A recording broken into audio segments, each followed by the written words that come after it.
काव्या मारन का passport British हो गया है क्या या उनका पासपोर्ट अब हरा हो गया है या अब सनराइज जो है वो बॉर्डर के उस पार होने लगा है।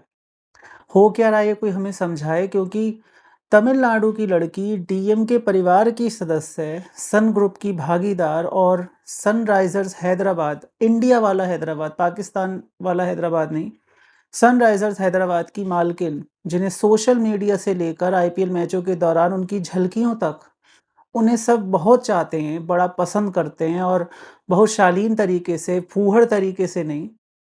जिन काव्य मारन ने 2016 में आईपीएल का खिताब जीता, उन्हीं काव्य मारन ने एक पाकिस्तानी खिलाड़ी को खरीदा है, इंग्लैंड की द 100 टी20 लीग में।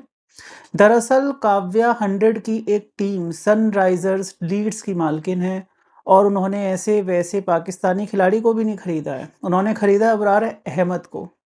वही अबरार अहमद जो शुभमन गिल को अजीबोगरीब इशारे करता है, वही अबरार अहमद जो टी इज़ फैंटास्टिक के कैप्शन डालकर इंस्टाग्राम पर पोस्ट करता है, चाय का प्याला हाथ में लेकर।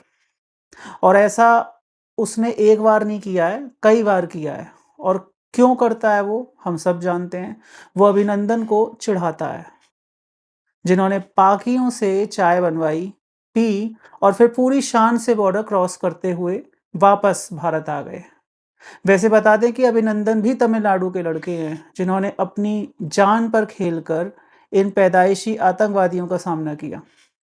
और ये वही अबरार अहमद है जिन्हें वरुण चक्रवर्ती ट्रोल करने से कभी नहीं चूकते। अबरार के हाथ में तो सिर्फ चाय की प्याली होती है और इससे ज़्यादा औकात अजीब इशारे करने वाले अबरार की है भी नहीं।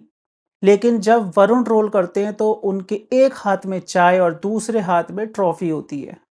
और वरुण चक्रवर्ती भी तमिलनाडु से ही आते हैं।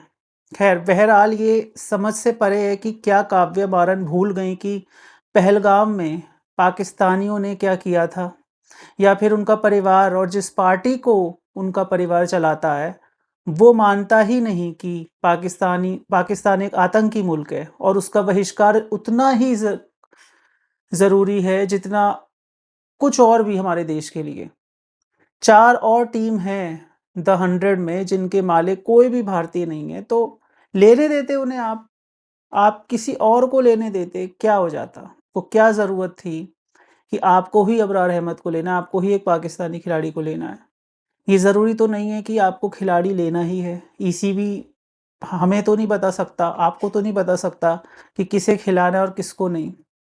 क्या अब हमारे जवानों को वीर गति देने वाले हमारे ही बटुए से अपना जीवन यापन करेंगे? हमारे ही पैसों से अपने मुल्क की इकॉनमी चलाएंगे और फिर हमारे ही खिलाफ आतंकवाद को पालेंगे पोसेंगे? क्या ये देश एकजुट होकर किसी एक बाहरी ताकत के खिलाफ कोई फैसला लेकर उस पर अमल नहीं कर सकता? ऐसी क्या मजबूरी थी अरबों की मालकिन काव्या के आगे कि उन्हें थर्ड क्लास स्पिनर पाकिस्तानी को खरीदने की जरूरत पड़ गई?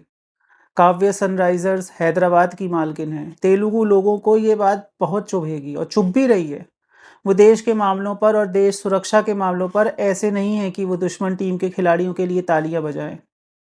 और हम सबको पता है कि जब तालियां बजाई थी सन 99 में, तो उसके चंद हफ्तों के बाद कारगिल हुआ था। पाकिस्तान और भारत एक नहीं हो सकते, कभी भी नहीं हो सकते, और इसके कारणों पर जाएंगे तो शायद सुबह हो जाएगी। मतलब जितना समय लिया जाए उतना कम है। लेकिन सच यही है कि काव्या ने ना सिर्फ हम सभी को ठेस पहुंचाई है, बल्कि सनराइजर्स हैदराबाद की आईपीएल टीम के लिए भी एक नकारात्मक माहौल बना दिया है। सिर्फ चंद 2 हफ्ते पहले, 2 हफ्ते भी नहीं बचे हैं।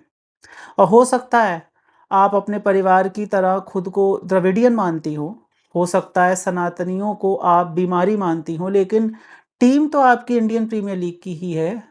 रहती है आप इंडिया में तो कम से कम इंडिया के हितों की परवाह तो करती। बहुत बवाल हो रहा है और विरोध भी। और ऐसा लगभग तय है कि सनराइजर्स लीड्स की टीम, जिसकी द 100 में काव्य मारन मालकिन है, वो अबरार अहमद को रिलीज़ कर दें, वैसे ही जैसे मुस्तफ़िज़ुर को केकेआर ने किया था।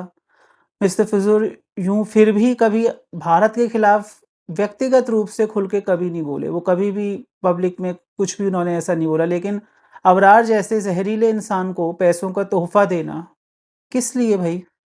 हमारे जवानों को मज़ाक उड़ाने के लिए? हमारे आम भारतीय जो पहलगाम में मारे गए, इन्हीं पाकिस्तानियों के हाथों उसके लिए आपने तोहफ़ा दिया है। जनता देख रही है और देश भी देख रहा है, आप और आपकी टीम सनराइज़र्स हैदराबाद के फैन्स भी देख रहे हैं। आप अंग्रेज़ों की ज़मीन पर भले ही हों, आप हैं भारतीय ही और वो अबरार अहमद है पाकिस्तानी ही। आपकी क्या राय है ज़रूर बताएँ कमेंट सेक्शन में। चैनल से जुड़े रहने के लिए सब्सक्राइब करें और वीडियो को लाइक ज़रूर करें ताकि ये वीडियो काव्या मारन तक ज़रूर पहुँचे। और ऐसा ना सोचें कि नहीं पहुँच सकता, बिल्कुल पहुँच सकता है। नमस्कार। Hello everyone, welcome to Aapka Akhbar. I have the latest news for you.